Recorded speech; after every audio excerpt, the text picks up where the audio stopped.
You shouldn't scream in the city.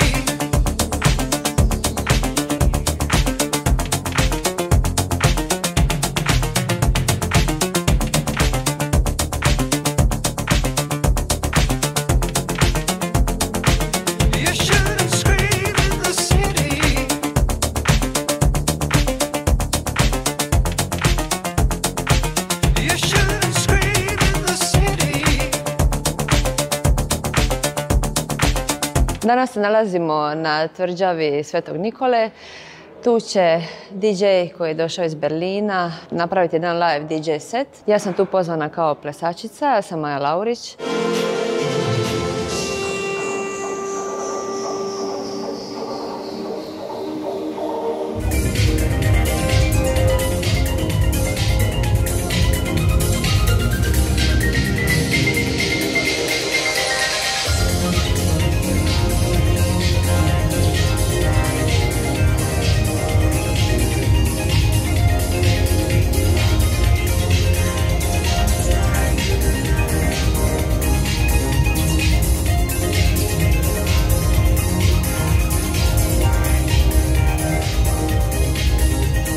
It's important to create. Like I love to create, and if it's visual or sonic, you know, like I love to create from scratch and make videos that go together with the music or play music live. And I also want to push forward my love for synthesizers. As you can see, I love to work with machines. I love to touch things.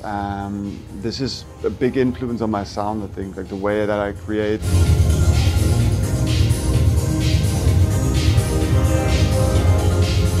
I'm gonna enjoy this fucking amazing place. I love it, really like the sea. I'm gonna do a bit of swimming tomorrow and enjoy a few good beers, some good food, some good shark, and yeah, that's gonna be it. Like then off to Berlin, back into the studio.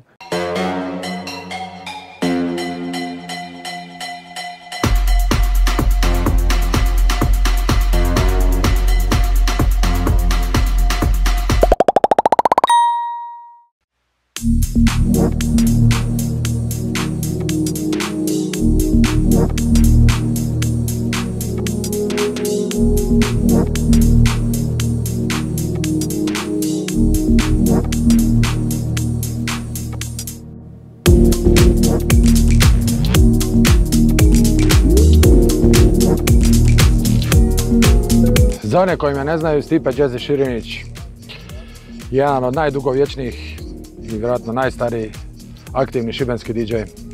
A ovdje, na jednom prekrasnom mjestu, odakle moja obitelj vuče korijene, snimamo jedan ekskluzivni set sa presjekom glazbe koja je meni trenutno aktualna, koju slušam u autu, s kojoj se volim zabavljati, puštat na partiju. Doduše ne baš tako često, ali možda sad poslije ovog seta bude to i malo češće.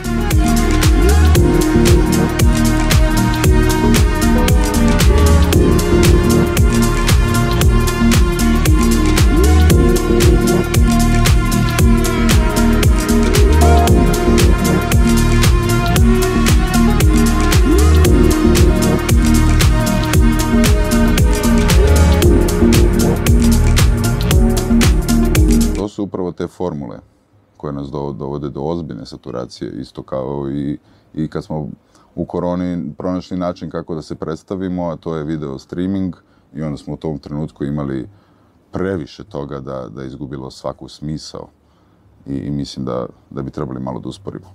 Mislim da je korona možda to i trebalo da nas nauči.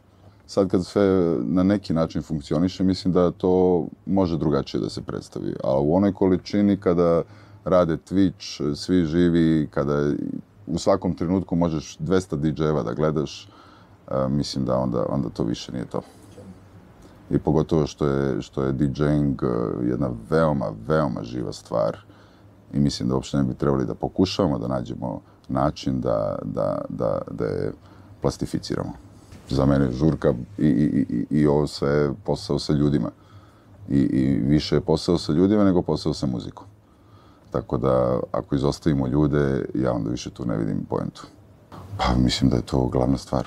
I mislim da ako ja ne ostvarim kontakt, da se ja neću osjećati dobro i da neću sigurno smatrati žurkom uspješnom. A jurit ću tu konekciju celu noć i ako se desi ta sekunda i taj klik između nas, onda je sve ostalo zaista uživanje.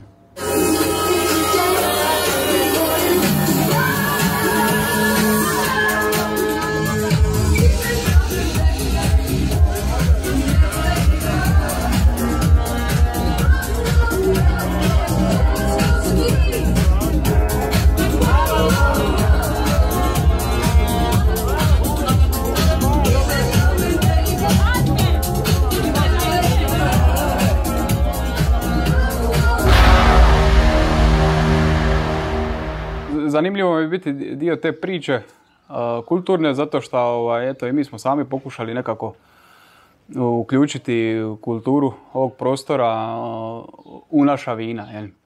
Nekako, ne samo kroz dizajn, nego stvarno promišljamo duboko da to implementiramo u vina i u enološkom i u agronomskom smislu.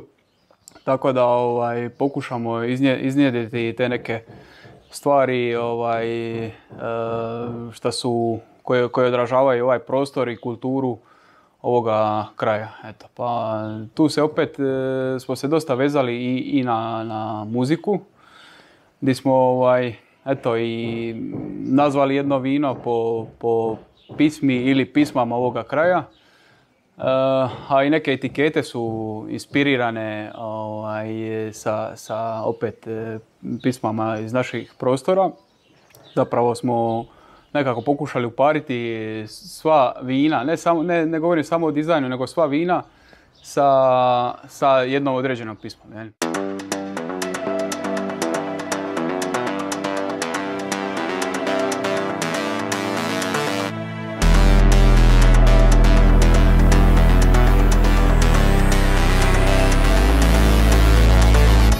Pozdrav svima, ja sam Antonio Brajković, gradonačelnik grada Skradina, najmanjeg i najstarijeg grada u Šibensko-kninskoj županiji. Iznimno mi je zadovoljstvo što mogu biti dio ovog projekta čiji je cilj promocija naše prirodnih ljepota, kulturne baštine, ali nadam se i prije svega naše gostoljubivosti zbog koje nam turisti se iznova i uvijek rado vraćaju. Zaista se nadam da će glazba kao jedna vrsta umjetnosti, a u ovom slučaju glazba koja je prilagođena novim trendovima, suvremenim potrebama 21. stoljeća, biti u službi i promocije i razvoja naših turističkih kapaciteta.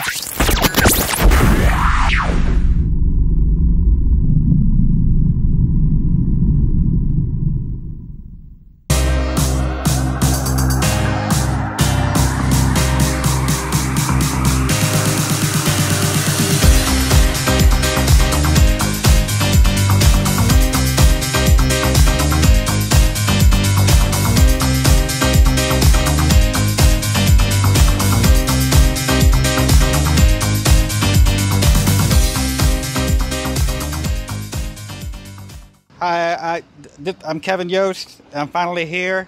I'm in Sibnik, but tonight I'll be in Aurora Club. So come there, and I'll play the music and you dance, and we'll have a good time. So tonight, Aurora Club, after midnight, I guess, or come early. I don't know. I don't know what time I play, but I'm here. It's hot. And yeah, let's do it. Yeah.